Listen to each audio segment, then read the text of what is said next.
La parole est à Monsieur Thibault Bazin.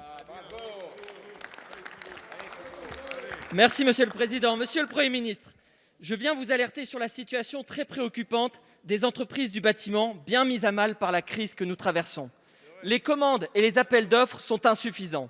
À cela s'ajoutent des conditions difficiles pour les travailleurs sur les chantiers du fait de la fermeture des restaurants, au moins jusqu'au 20 janvier, peut-être plus tard, d'après vos propos qui les désespèrent.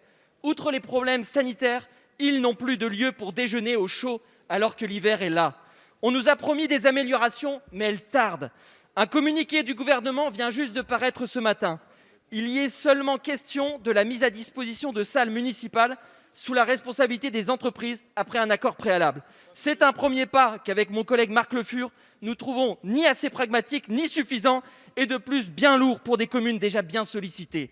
Pourquoi ne pas imaginer rapidement un dispositif plus simple et plus adapté, comme pour les routiers, en agréant des restaurants ouverts sur présentation de leur carte professionnelle BTP?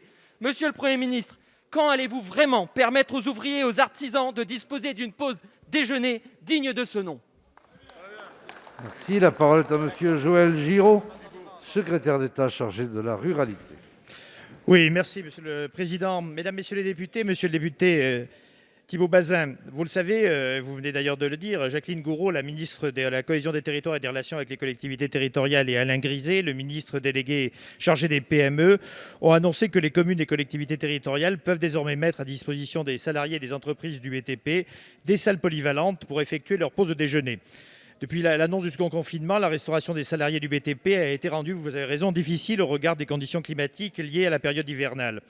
À la suite d'alertes des fédérations professionnelles du BTP et également de l'Association des maires ruraux de France, c'est le gouvernement qui a recherché une solution permettant de répondre à la difficulté de restauration rencontrée par 500 000 salariés.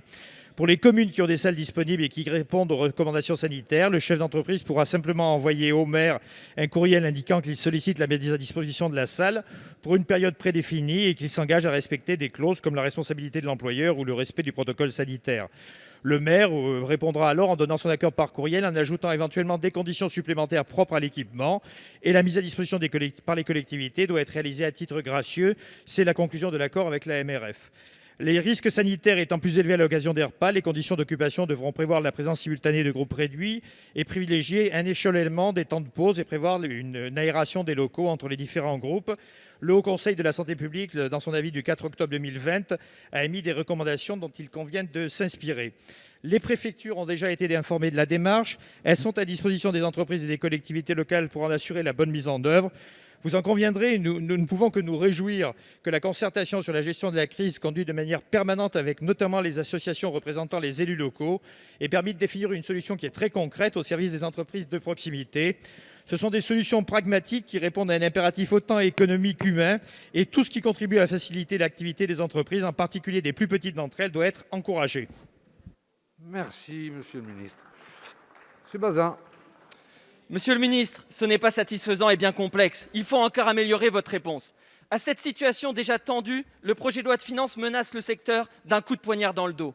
Le taux de TVA réduit à 5,5 ne serait plus éligible pour certains travaux de rénovation énergétique, comme le changement des fenêtres, portes d'entrée et volets isolants. Cet article, issu de marcheurs au Sénat, adopté avec le soutien du gouvernement, entraînerait deux conséquences graves: une réduction du périmètre de taux de TVA réduit et une nouvelle obligation de qualification pour les artisans dès le 1er juillet. Encore de la paperasserie et des démarches. Heureusement, notre commission des finances a rejeté cet article. Monsieur le ministre, allez-vous en séance lever cette menace sur un secteur déjà durement touché et lui permettre de retrouver une activité bien nécessaire? Merci.